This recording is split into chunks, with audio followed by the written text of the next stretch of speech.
ವರ್ಣದಲ್ಲಿ ಬರ್ತಕ್ಕಂತ ಒಂದು ಪತ್ರಿಕೆ. ಸುಮಾರು ಪ್ರತಿ ತಿಂಗಳು 15ರಿಂದ 20 ಜನ ಪೊಲೀಸ್ ಅಧಿಕಾರಿಗಳು ಅವರ ವೃತ್ತಿ ಬದುಕಿನ ಅನುಭವಗಳನ್ನು ದಾಖಲಿಸ್ತಾ ಇದ್ದಾರೆ. ಅವರು ಕಾನ್ಸ್ಟೇಬಲ್ ಇಂದ ಹಿಡಿದು DGP ವರೆಗೆ ಬರಿತಾ ಇದ್ದಾರೆ. ಹಿಂದೆ ನಾನು ಒಬ್ಬ ರಾಜಪ್ಪ ಅಂದ್ರೆ IPS ಅಧಿಕಾರಿ, ನಾನೇ ಒಂದು ಲೇಖನ ಕಳಿಸಿದ್ರೆ ಯಾವ್ದೋ ಒಂದು ಪತ್ರಿಕೆ ಪ್ರಕಟಿಸೋದು.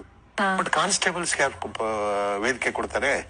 ಅವರಿಗೆ ಧ್ವನಿ ಇಲ್ಲದವರಿಗೆ ಧ್ವನಿ ಆಗ್ಬೇಕು, ಅದು ನನ್ನ ಉದ್ದೇಶ. ಹಾಗಾಗಿ ಕಾನ್ಸ್ಟೇಬಲ್ ಎಲ್ಲರಿಗೂ ಒಂದು ವೇದಿಕೆ ಕೊಡಬೇಕು ಅಂತೇಳಿ ಈ ಪತ್ರಿಕೆಯನ್ನ ಪ್ರಾರಂಭ ಮಾಡಿದಿನಮ್ಮ.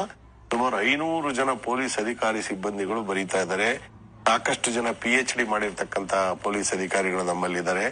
ಆಮೇಲೆ ಕನ್ನಡ ಸಾಹಿತ್ಯದಲ್ಲಿ ತಾಲೂಕು ಮತ್ತು ಜಿಲ್ಲಾ ಮಟ್ಟದ ಸಾಹಿತ್ಯ ಸಮ್ಮೇಳನದಲ್ಲಿ ರಾಮ್ ಕೆ ಹನುಮಂತಯ್ಯ ಅಂತೇಳಿ ಬೆಂಗಳೂರಿನವರು, ಅವರು ಬೆಂಗಳೂರು ಗ್ರಾಮಾಂತರ ಜಿಲ್ಲಾ ಸಾಹಿತ್ಯ ಸಮ್ಮೇಳನದ ಅಧ್ಯಕ್ಷರಾಗಿದ್ದಾರೆ. ಚಿನ್ನು ಪ್ರಕಾಶ್ ಅಂತ ದೊಡ್ಡಬಳ್ಳಾಪುರ ತಾಲೂಕಿನ ಸಾಹಿತ್ಯ ಸಮ್ಮೇಳನದ ಅಧ್ಯಕ್ಷರಾಗಿದ್ದಾರೆ. ಹಂಸಕವಿ ಅಂತ ಬೀದರ್ನಲ್ಲಿ ಅವರು ಸಹ ಸಾಹಿತ್ಯ ಸಮ್ಮೇಳನದ ಅಧ್ಯಕ್ಷರಾಗಿದ್ದಾರೆ.